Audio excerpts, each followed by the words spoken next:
자, 시작에 앞서서 내 삶을 살피는 공공성이라고 얘기를 했습니다. 가만히 생각해 보면 우리는 태어나서 죽을 때까지 수많은 공공재, 공공부문, 공공서비스에 접촉하게 됩니다. 그래서 내 삶을 살피느냐, 살필 수 없느냐가 핵심이겠죠. 그럼 공공성을 강화한다는 것은 무엇일까? 그 답을 찾기 위해서 지금부터 시작해 보겠습니다. 우리 삶 속의 공공부문입니다. 아까 말씀드렸듯이 우리가 태어나서 죽을 때까지 수많은 공공부문을 접촉하고 살 텐데요. 일상을 한번 보겠습니다. 우리가 아침에 제일 먼저 일어나면 무엇을 하죠? 한번 생각해 봅시다. TV를 켜는 사람이 있을 겁니다.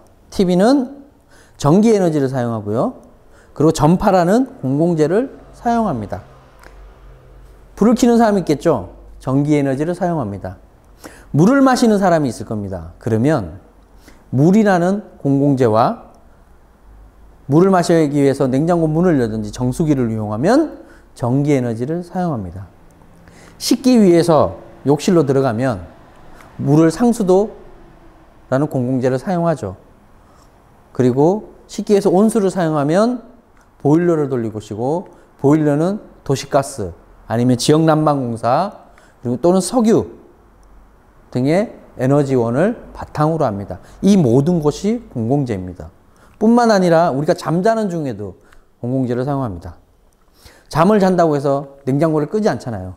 전기에너지는 계속 사용합니다. 그리고 잠을 잘 때 보일러를 틀거나, 그죠? 전기장판을 이용하는 경우도 있습니다. 이럴 때도 도시가스, 아까 말씀드린 도시가스나 지역난방공사, 석유, 그리고 전기에너지를 사용을 합니다. 이렇듯 우리의 하루는 공공재와 시작합니다. 그리고 출근을 하게 되면 도로를 이용합니다. 차를 타고. 이 도로도 공공재입니다. 그리고 대중교통을 이용하면 대중교통이라는 공공재를 이용하게 됩니다. 이처럼 우리 공공재를 통해서 하루하루 수많은 공공재를 접하게 되는데 에너지, 교통, 보건의료, 그리고 교육, 언론, 보험 및 연금, 금융, 통신, 주택, 수많은 공공재를 우리는 경험하게 됩니다. 우리의 삶에 영향을 미치는 것이죠. 그리고 이 공공재를 다루는 수많은 공공기관들이 있습니다. 이 공공부문이 우리 삶에 어떻게 악영향을 주는 경우들이 있죠. 어떤 것들이 있나 한번 보도록 하겠습니다.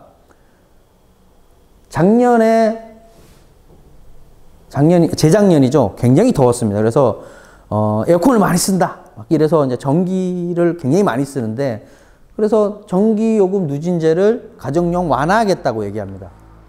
그래서 소액주주들이 반발을 했죠.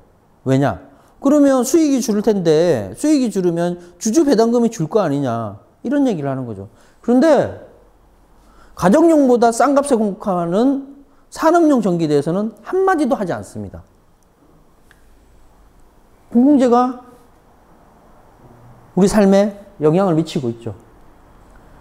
단양구는 충북에서 유일하게 상수도가 민영화되어 있습니다. 민간 위탁이 되어 있는 거죠. 운영권을 수자원공사에 넘겼는데 수도금이 2년 새 23%가 인상이 되었습니다.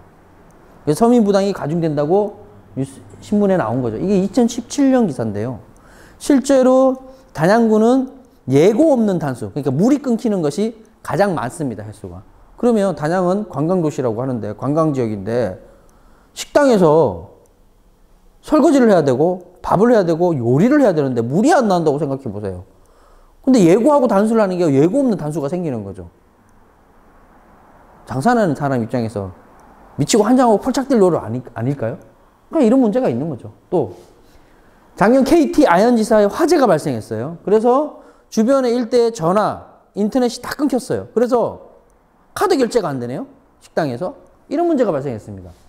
근데 이때 인터뷰, 시사사키 정관용입니다의 인터뷰에서 인력을 줄여서 비용 절감한 민영화의 빛낫이라는 이야기가 나왔습니다.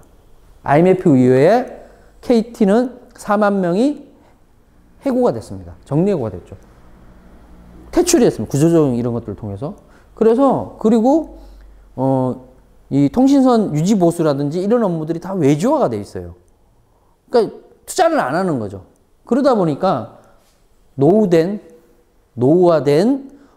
통신의 문제점들이 고스란히 드러난 것이고요. 김영균 노동자 일주기입니다. 김영균 노동자의 사망 원인을 민영화, 외주화가 원인이라고 얘기합니다. 위험의 외주화라고 우리가 얘기했던 것들. 공공부문에 우리 삶에 어떻게 영향을 미치는지를 보여주는 것이죠. 이뿐만이 아닙니다. 가만히 보시면 작년에 미세먼지가 너무 심해서 우리가 대중교통을 이용해야 된다라고 얘기를 했어요. 근데 청주는 오송에 출퇴근한 사람이 있다고 쳐봅시다. 청주의 도심지에서 오송까지 이동해야 되는데 어떤 곳은 대중교통을 이용하면 1시간 반, 2시간이 걸립니다. 아침에 출근을 그렇게 할 수 있는 상황이 아닌 거예요. 청주에서 누가 그렇게 합니까? 그죠? 공공성이 실종된 대중교통이 보여주는 민낯인 거죠. 공공성을 강화하지 않은 채 대중교통을 이용하라? 앞뒤가 맞지 않는 상황인 거죠. 이렇듯 공공부문이 우리 삶 속에서 공공성을 제대로 구현하지 못했을 때 이런 상황이 발생합니다.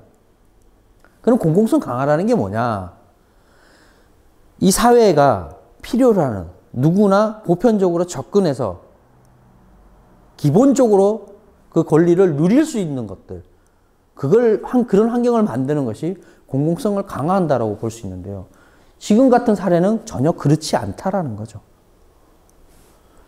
그래서 우리 한번 20년 전, 20몇 년 전, 뭐 이렇게 생각을, 30년 전, 전화세, 전기세, 수도세라고 얘기했습니다.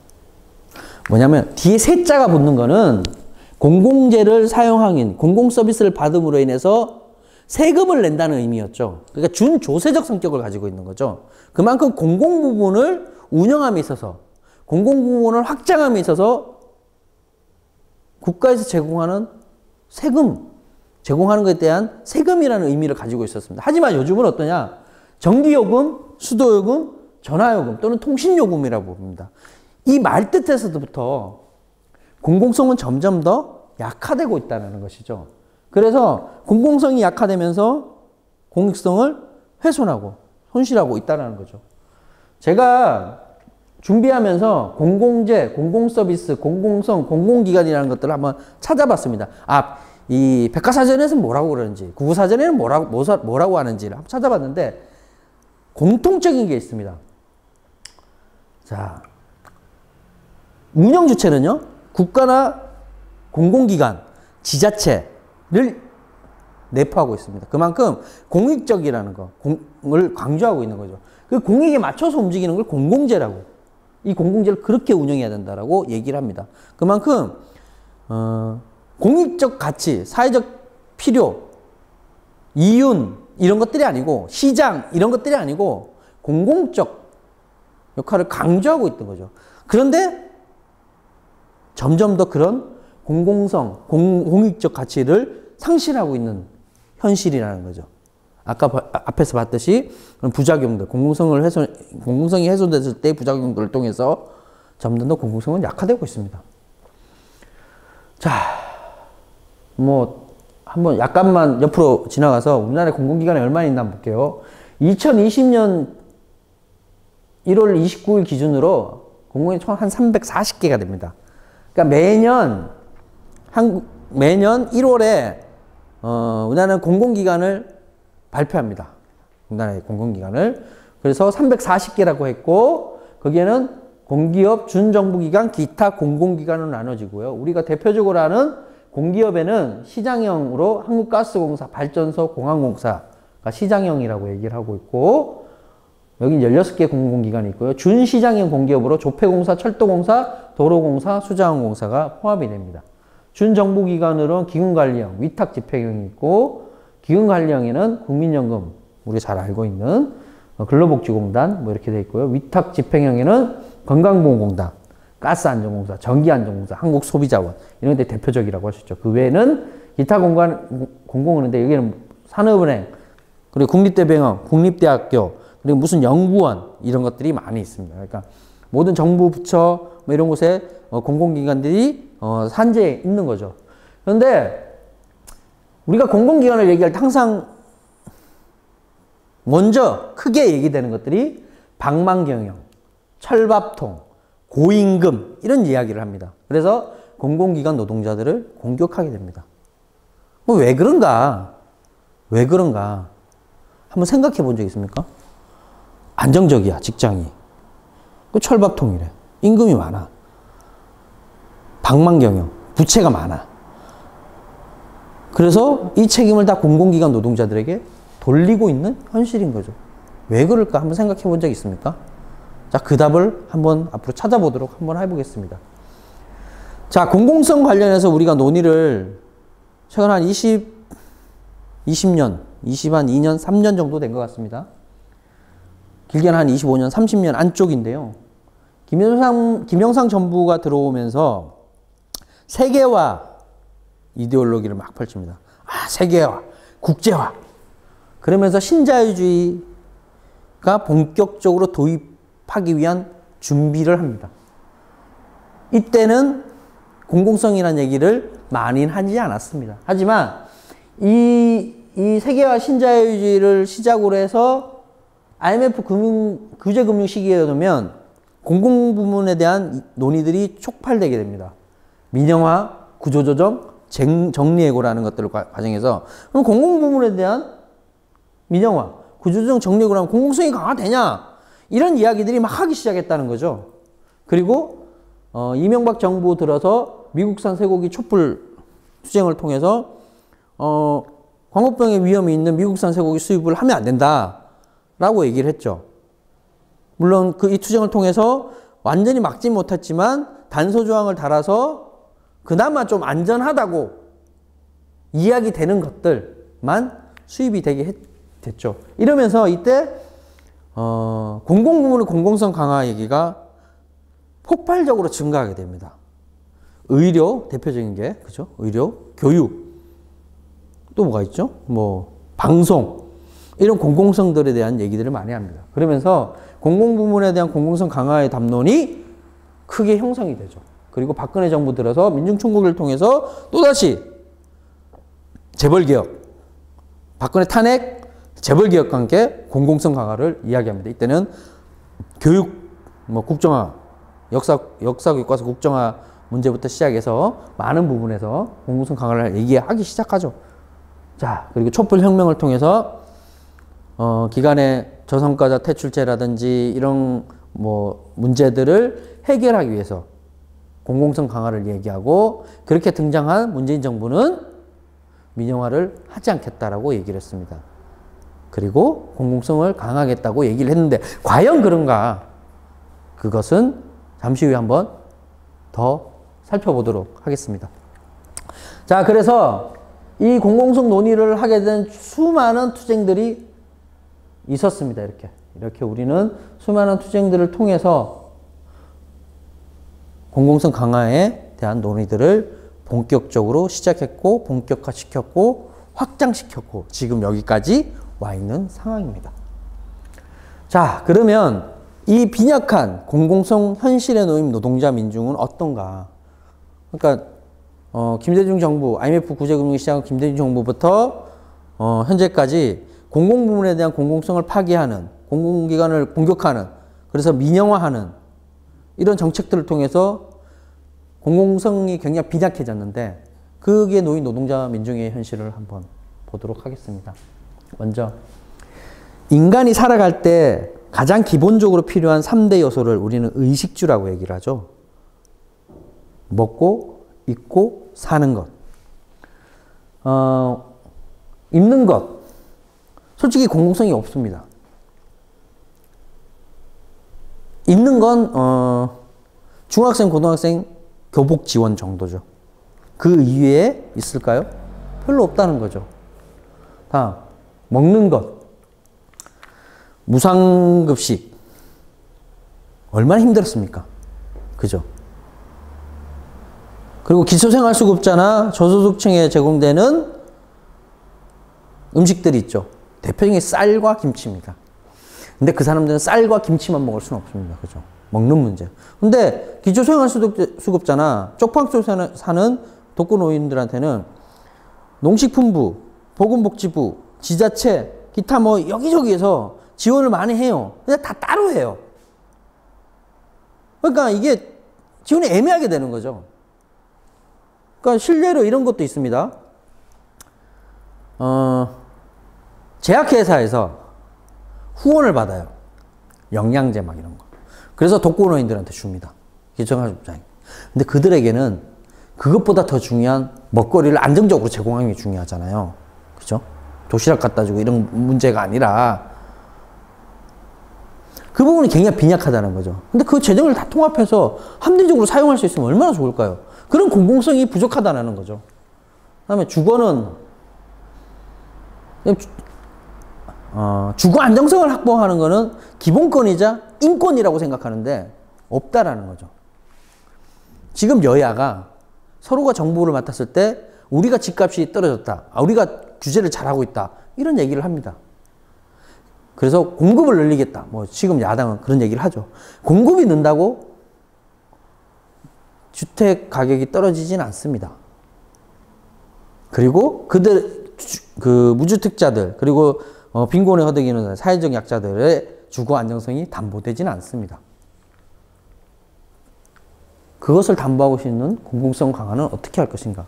이런 거 봤을 때 생존의 필수적인 의식주에서 공공성을 확보하는 것, 누구나 보편적이고 안정적인 기본권으로서의 공공성을 담보하는 것 없다라는 거죠. 자, 그리고 이 공공성으로부터 외면받고 있는 소외되고 있는 노동자 민중들을 한번 보겠습니다. 아동, 여성, 장애인, 비정규직, 파견, 청년, 고시원에 살고 있는 청년들. 화장실 옆에 말도 안 되는 지하에 이런 곳에 휴게실을 마련하고 있는 파견 노동자들, 청소하시는 노동자들. 마스크마저도 차별받는 비정규직 노동자들. 장애인. 이거 뭐 두말할 나위 없죠. 지금 장애인, 문재인 정부가 장애인의 기본적인 생활, 기본권을 보장하기 위해서 공공성을 강화하겠다고 얘기하면서 추진했던 정책들, 약속했던 것들, 안 지켜지고 있잖아요. 부양의무제라든지 이런 것들. 제대로 안 되고 있다라는 거죠. 여성, 성파 세모녀 죽음. 너무 힘든 거죠. 집에 고지스가 쌓이고, 그죠? 먹을 게 없고, 그죠? 빚은 늘어가고, 생활고기 허덕이고, 그리고 결국 자살하는 거잖아요. 이 사회안전망이라는 게 공공성을 확보하는 문제인데 도대체 어디 있냐라는 거죠. 아동의 문제. 요즘 TV에서 이야기를 많이 하고 있습니다. TV에서 광고를 하죠. 이 아이가 어렵고, 이 집안이 어려우니까 후원금을 모금을 해서 지원하자라고. 근데 저는 시혜적 방식이 아니라 그들이 누려야 할 기본권으로서의 의료, 교육, 주거 문제를 해결해야 된다는 거죠. 이 아이는 계속 병원 가서 수술받고 치료받아야 돼요. 이 아이 아버지는요, 투석을 하지 않으면 살 수가 없어요. 근데 투석을 하지 않기 위해서는 수술을 하면 되는데, 이식수술. 이식수술하는데 너무 돈이 많이 들어요. 많이 든대요. 그래서 수술을 포기한다는 겁니다. 근데 이 아이는 아빠가 수술해서 건강했으면 좋겠다고 얘기를 해요.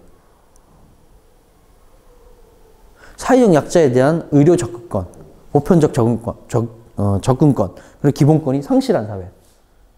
시혜의 문제가 아니라 보편적이고 기본적인 권리를 어떻게 보장해 주느냐. 이것이 공공성 강화에 있어서 중요한 부분이다.